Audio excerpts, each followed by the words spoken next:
Vous avez sûrement déjà entendu parler des références relatives et des références absolues. Mais qu'est-ce que ça veut dire? Aujourd'hui dans cette vidéo, on va continuer notre série sur la fonction recherche V en faisant attention, en faisant la différence entre une référence relative et une référence absolue. C'est parti! Bonjour, je me présente, je suis Hervé le formateur. Bienvenue sur la chaîne Formule Excel, chaîne qui va vous permettre de passer au niveau supérieur sur l'utilisation de Microsoft Excel. Cliquez sur le bouton s'abonner pour ne rater aucune de mes vidéos. Cliquez également sur la petite cloche, ainsi vous serez notifié dès qu'une vidéo sortira.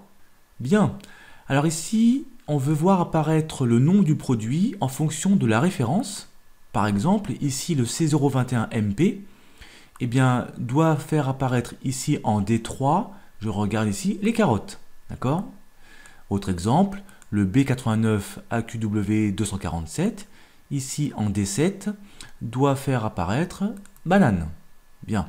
Pour cela, nous allons utiliser donc la fonction recherche V, donc égale recherche V. Alors, qu'est-ce qu'on recherche? Eh bien, on recherche la référence ici, C021MP, etc. À quel endroit, dans quel tableau matrice? Eh bien, c'est dans ce tableau ici, sans récupérer, bien entendu, les entêtes de colonne. Point virgule, argument suivant. Le numéro d'index de colonne, c'est-à-dire dans quelle colonne je dois récupérer le produit. Première, deuxième colonne, donc j'écris 2. Est-ce que je veux une correspondance exacte ou approximative? Moi, je veux une correspondance exacte, donc je vais écrire 0, parenthèse, et je valide par CTRL-Entrée. Alors, le fait de valider par CTRL-Entrée me permet de rester dans la même cellule si je veux faire une copie, par exemple, juste derrière. Concrètement, je vais faire CTRL-C, par exemple, ici, et là, je peux faire CTRL-V, par exemple. Ah, mais mince, qu'est-ce qui se passe? Pourquoi j'ai carottes, tomates? Alors, carottes, on vérifie. C021MP, c'est bien les carottes. Les tomates T098, c'est les tomates, d'accord? Et ici, j'ai des oranges.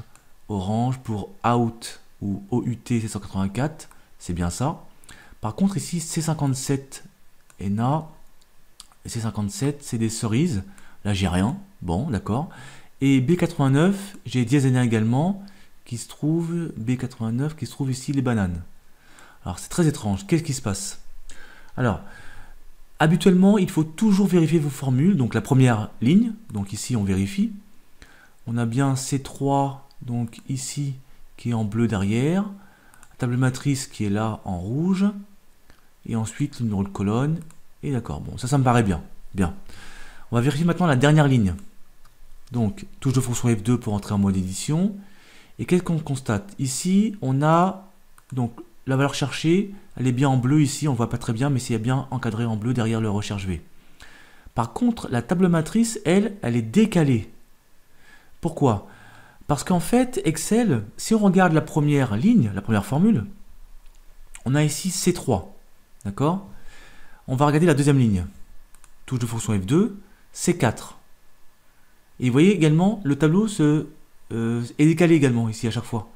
Ici, touche de fonction F2, C5. Donc c'est bien C5 pour la première valeur, ici, derrière, recherche V. Et le tableau est encore décalé. Donc en fait, il y a deux choses à dire.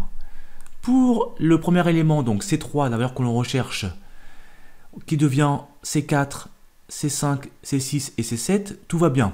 C'est-à-dire que le 3, donc en fait, on change de ligne. Le 3 devient 4, 5 et ainsi de suite. C'est par rapport au numéro de ligne. D'accord? En revanche, ici, touche de fonction F2 pour la plage, on a F7G11. Donc là, le tableau commence ici et finit en bas avec des lignes vides. Donc Excel, lui, il récupère des lignes vides. D'où le message d'erreur dièse ENA. Et c'est là qu'intervient donc la notion de référence absolue. Ici, la plage F7G11 n'est pas correcte. Il faut, dès le départ, donc au début de votre formule, donc au début de la fonction ici, figer, bloquer, on dit figer généralement, la plage F3G7 qui doit rester la même. Et le fait de dire que ça doit rester la même, eh bien on fait, ici on parle donc de référence absolue. A l'inverse, le C3, ici la référence C3, elle est dite relative. Pourquoi? Puisque lorsqu'on change de ligne, celle-ci doit devenir C4, puis C5 et ainsi de suite. Donc le fait de changer de référence, on parle de référence relative. D'accord? Donc, on va recommencer, puisque ça ne va pas. Donc, je sélectionne tout ça, je supprime et on recommence. Donc, égal, recherche V, tabulation. La valeur cherchée, elle n'a pas changé, donc avec mes flèches, hop, je vais à gauche, je sélectionne donc la cellule C3.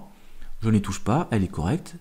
Elle va redescendre, lorsqu'on va recouper la formule par le bas, elle va devenir C4, donc tout va bien. Point virgule. Attention, ici, on va donc d'abord sélectionner l'ensemble du tableau ici de référence, la table matrice, d'accord, F3, G7. Et pour bloquer, pour figer cette plage, j'utilise la touche de fonction F4. Et ainsi, j'ai des dollars qui apparaissent.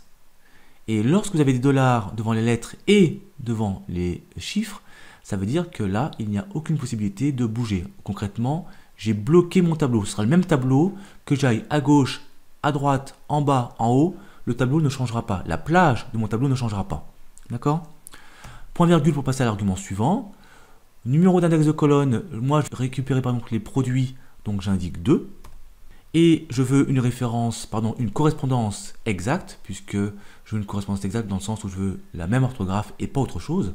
Donc je vais écrire soit faux, soit 0. Moi je vais taper 0, je ferme la parenthèse et je valide par CTRL entrée. On a les carottes, jusque-là tout va bien, enfin j'espère. Maintenant je peux donc ici, dans le petit coin inférieur droit, on a ce qu'on appelle la poignée de recopie. Donc je prends ma souris, regardez, ça va changer de signe, hop, j'ai un petit plus. Je peux cliquer et glisser vers le bas, gentiment, et là, apparemment, tout va bien. On va vérifier. Double-clic ou touche de fonction F2 pour entrer en mode édition, ici, au niveau des bananes. Et j'ai bien encore, regardez, ma plage ici, F3, G7, et là, je n'ai pas de décalage ici. D'accord? On peut vérifier une autre cellule ici, par exemple. Touche de fonction F2. J'ai toujours bien ma plage F3, G7. Je le vois bien ici, en encadré rouge. Tout va bien, tout est figé, tout va bien.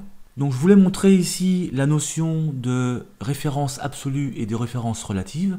Référence relative, c'est lorsque vous souhaitez que soit la lettre, soit le numéro de ligne change en fonction de votre sens de recopie vers la droite, la gauche, en haut ou en bas. Ou au contraire, vous ne souhaitez pas que la référence change. Donc là, on parle de référence absolue. Et on doit indiquer des dollars, soit devant la lettre, soit devant le chiffre, ou les deux, ça dépend des cas de figure.